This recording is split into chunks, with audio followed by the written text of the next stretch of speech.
There is no question that the Mercedes CLA compact sedan has been a huge hit.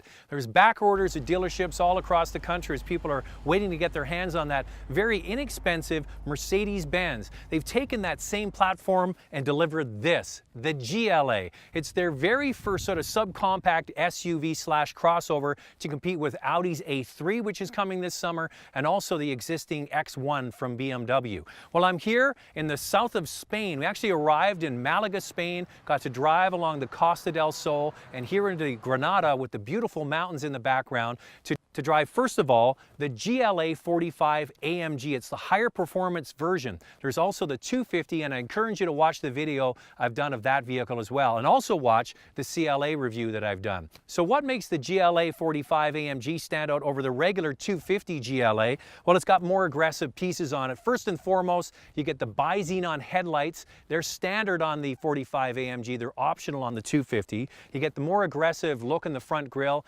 bigger wheels, and around the back there's a little bit more decoration as well. The rear lights also have LED that goes all the way around the rear lights and make it look a little fancier than the base model, the 250 GLA. This is really a fun vehicle. It's all about performance. It's all about a stance on the road that really makes it look good. I actually like the way this looks better than the CLA. The CLA has the same sort of silhouette as the CLS four-door sedan. This one looks a little bit more masculine. It's got a nice stance. Even though the roof looks low, there is plenty of headroom on the inside. So we're here in Spain to test drive the GLA, and I'll tell you what I think. When I first got in this CLA 45 AMG, I could tell right away it was different than the CLA 45 AMG. So I went and talked to the engineers and asked them what are the differences between the sedan and the GLA. And what they said to me is that the suspension is not as firm as the CLA. And that's one of the big differences, and one I actually like.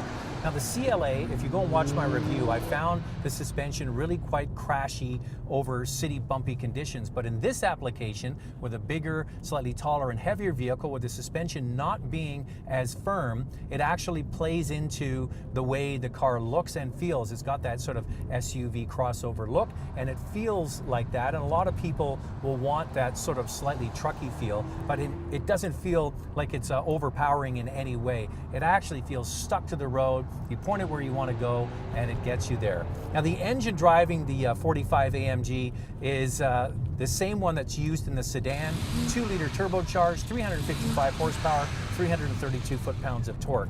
And it's doing a fantastic job of moving this new crossover around. And one of the things I like, and I asked again, why does it feel different than the sedan, is the power out of the corners and the torque. And it could come down to the fact that we're in Europe and we're driving on much better fuel than we get in North America.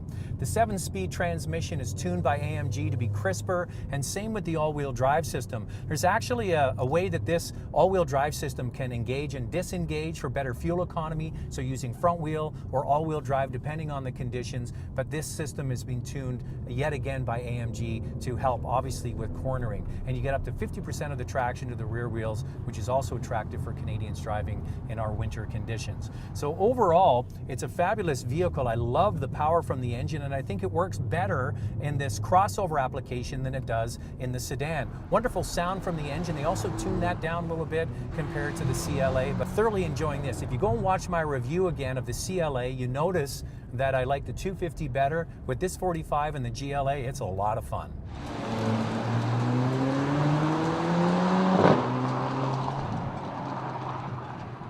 First thing you notice when you get in the CLA is how cropped the roof is. You really feel that you're sitting low and the roof isn't far from your head.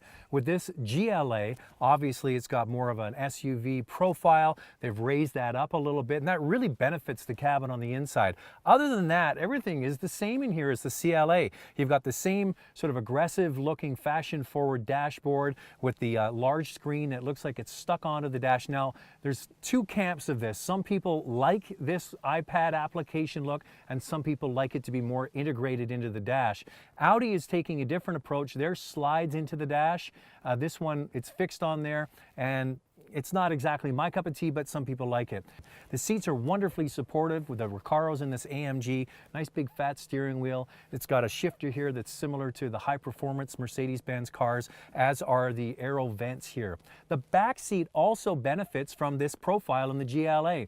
If you have a look at my video of the CLA, you can see an adult sitting back there, can't even really see out the side window. With this one, you can actually look out, you have more headroom, and it feels more open and spacious, especially with the big panoramic roof. So overall, I think that the GLA might be a better everyday vehicle, especially if you have a family, than the CLA. And it really is a sporty application of this vehicle.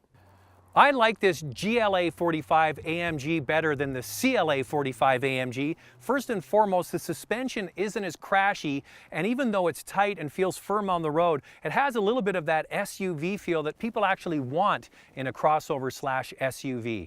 The engine is fantastic. We have obviously European fuel, which is a higher grade than we get in North America. It's just been pulling out of the corners. The gearbox is fantastic. It does everything you want. You can throw it around with absolute confidence, and it's a blast to drive.